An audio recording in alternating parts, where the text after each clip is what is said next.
ಆತ್ಮೀಯ ಕರ್ನಾಟಕದಂತಹ ಒಂದು ಕರ್ನಾಟಕ ವಸತಿ ಶಾಲೆಗಳ ಒಂದು ಪ್ರವೇಶ ಪರೀಕ್ಷೆ ಬರೆದಂಥ ವಿದ್ಯಾರ್ಥಿಗಳಿಗೆ ಇಂದು ವಿಶೇಷ ಸಿಹಿ ಸುದ್ದಿ.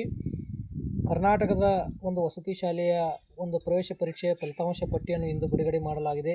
ಅದನ್ನು ನಾವು ನೋಡಬೇಕಾದರೆ ಗೂಗಲ್ದಲ್ಲಿ ಹೋಗಿ KEARIES ಎಂದು ಟೈಪ್ ಮಾಡಬೇಕು. ಆ ಟೈಪ್ ಮಾಡಿ ನಂತರ ಕರ್ನಾಟಕ ವಸತಿ ಶಿಕ್ಷಣ ಸಂಸ್ಥೆಗಳ ಸಂಘ ಏಕಲವ್ಯ ಮಾದರಿ ಅಂತ ಓಪನ್ ಆಗ್ತೈತಿ. ಅದ್ರ ಮ್ಯಾಗ ಕ್ಲಿಕ್ ಮಾಡಬೇಕು.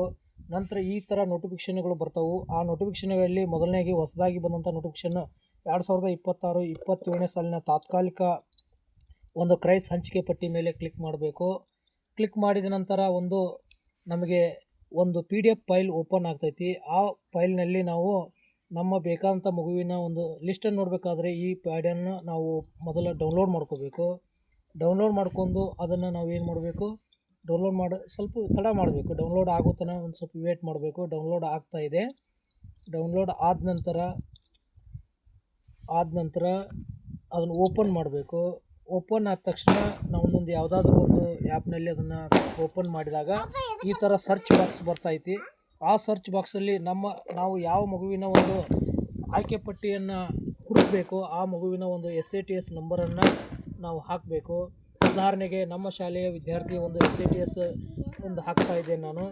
21187474723 ಅಂತ ನಾನು ಟೈಪ್ ಮಾಡಿದೆ. 211874723 ಅಂತ ಟೈಪ್ ಮಾಡಿದಾಗ ಸರ್ಚ್ ಅಂತ ಕೊಡಬೇಕು. ಸ್ವಲ್ಪ ಕಾಯಬೇಕು, ಅದು ಯಾಕಂದ್ರೆ ಸರ್ಚ್ ಆಗ್ತೈತಿ. ಇವಾಗ ಸರ್ಚ್ ಆಯಿತು. ಅದನ್ನು ಜೂಮ್ ಮಾಡಿ ನೋಡ್ಬೇಕು ನಾವು. ಸರ್ಚ್ ಆಗಿದೆ.